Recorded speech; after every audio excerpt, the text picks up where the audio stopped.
Hello दोस्तों, welcome. आज एक और बुक का रिव्यू या समरी कह लीजिए करते हैं। और बुक का नाम है how I made 2 million in stock market by Nicolas Darvas. ये बुक काफ़ी अच्छी है। तो सबसे पहले अगर बात करें कि किसको ये बुक पढ़नी चाहिए, तो मैं कहूँगा हर एक ट्रेडर जो चार्ट्स देखकर ट्रेड करता है उसको पढ़ना चाहिए इसे। इतनी सिंपल बुक है, कोई भी पढ़ सकता है इसको। हिंदी में भी अवेलेबल है अब तो ये। कोई ऐसी टर्म नहीं यूज़ की गई जो एक नए ट्रेडर को, बिगिनर को समझ ना आए। अगर आपने कोई भी बुक नहीं पढ़ी हो कभी भी, तो भी ये एक बुक ज़रूर पढ़ लेना आप। मेरी भी ये पहली ही बुक थी स्टॉक मार्केट के रिलेटेड जो मैंने पढ़ी। इसमें क्या है कि एक आदमी निकोलस डार्वस नाम से है जो, और वो पेशे से डांसर है। वो किसी तरह से ट्रेडिंग में आ जाता है। डांसिंग भी कंटिन्यू रखते हैं वो अपनी। तो उस वक्त इंटरनेट तो नहीं था, तो बिना चार्ट्स के फ़ोन पे प्राइस पूछकर ब्रोकर से ट्रेड करते थे। खुद वो अपने क्रू के साथ टूर पे ही रहते थे मोस्टली। इसी में 2 मिलियन बना लिया उन्होंने ट्रेडिंग से। ये सब काफ़ी डिटेल में है, विद चार्ट्स एक्सप्लेन किया गया है बुक में। अब लेसन्स की बात कर लेते हैं जो हमें इससे सीखने मिलते हैं। सबसे पहला पॉइंट है कंप्लीट स्ट्रेटेजी। बहुत बुक्स मैंने पढ़ी हैं। ज़्यादातर बुक्स में बातें तो बहुत की जाती हैं, लेकिन स्ट्रेटेजी नहीं बताई जाती कभी भी प्रॉपर। लेकिन इस बुक में प्रॉपर स्ट्रेटेजी एक्सप्लेन की गई है। अब स्ट्रेटेजी क्या है वो भी डिस्कस कर लेते हैं। कोई भी स्टॉक जब धीरे धीरे ऊपर जाना शुरू होता है तो वो एक पैटर्न में ऊपर जाएगा, जिसमें एक अप मूव के बाद वो थोड़ा कंसोलिडेशन दिखाएगा, फिर उसके बाद फिर ऊपर जाएगा, फिर थोड़ा कंसोलिडेशन दिखाएगा। ये जो कंसोलिडेशन पीरियड है इसको डार्वस ने एक बॉक्स मान लिया है। जब वो बॉक्स को ब्रेक करके ऊपर जाने लगे तो वो उसको बाय करते हैं। ऊपर जाकर वो फिर से एक बॉक्स बनाएगा, फिर वहां से ऊपर जाएगा। तो ऐसे एक अप ट्रेंड चलता जाएगा। अब निकोलस डार्वस अपना स्टॉप लॉस है जो, वो बॉक्स के थोड़ा नीचे रख लेते हैं। जैसे ही न्यू बॉक्स बनेगा तो स्टॉप लॉस वो उसके नीचे ले जाएंगे अपना, और उसको ऐसे ट्रेल करेंगे, ऊपर से ऊपर जाता रहेगा स्टॉप लॉस। जैसे ही कोई स्टॉक इस बॉक्स के नीचे की बाउंड्री को तोड़ेगा तो वो एग्जिट कर लेंगे। इतनी सिंपल स्ट्रेटजी है ये।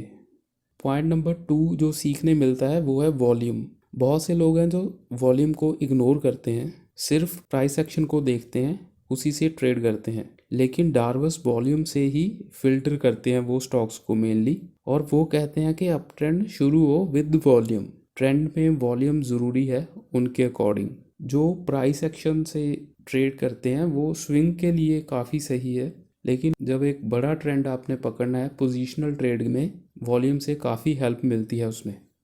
Point number 3 is fundamentals. वैसे तो निकोलस डार्वस मेनली चार्ट्स पे ही डिपेंडेंट है, लेकिन अगर एक लंबे टाइम पीरियड के लिए स्टॉक को ऊपर जाना है तो उसमें फंडामेंटल्स इम्प्रूव होने बहुत ज़रूरी है। तो इसमें वो फंडामेंटल्स भी चेक करते हैं स्टॉक्स के।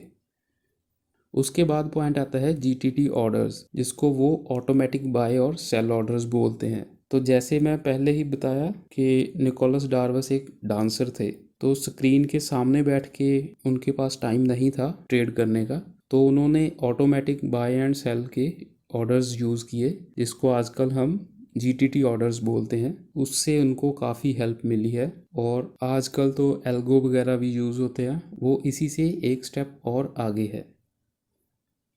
उसके बाद पॉइंट आता है अलोन वॉल्फ। इनिशियल सक्सेस के बाद डार्वस ने एक ब्रोकर के यहाँ ना ऑफिस में बैठकर ट्रेड करना शुरू किया, लेकिन वहाँ इतना शोर था बाय सेल का, न्यूज़ मिलती रहती थी, लोगों की बातें सुनने मिलती थी। ये सब से उनके जो डिसीजंस थे बाय सेल के वो भी इफ़ेक्ट होने लगे, और उनको लॉस भी हुआ इसमें। फिर उन्होंने दोबारा से पहले की तरह शुरू किया अकेले में बैठकर ट्रेड करना।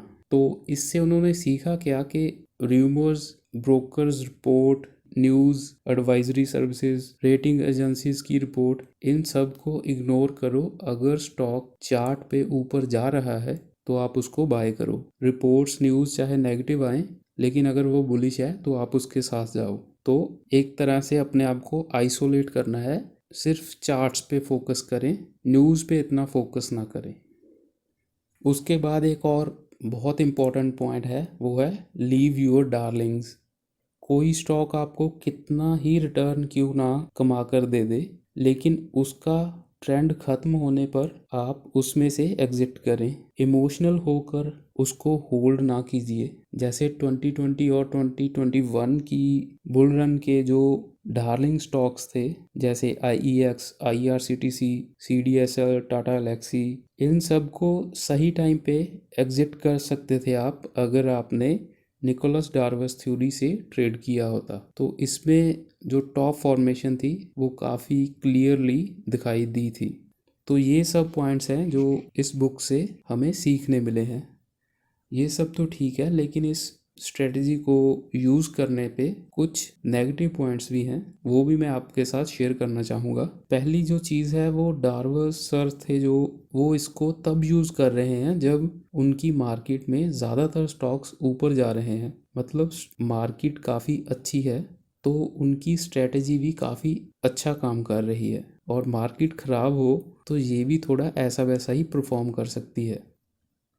पॉइंट नंबर 2, वो कहते हैं ना कि bull market corrections are fast and furious. तो जब स्टॉक भाग रहा होता है तो उसमें एक इंडिविजुअली एक बुल रन होता है, तो उस टाइम उसमें ट्रेंड रिवर्सल भी फास्ट होगा। तो आपको हर रोज़ स्टॉक्स पे नज़र बनाए रखना होगा, और अगर आप कहीं वो 5% सर्किट लिमिट वाले स्टॉक में फंस गए तो लेने के देने पड़ सकते हैं।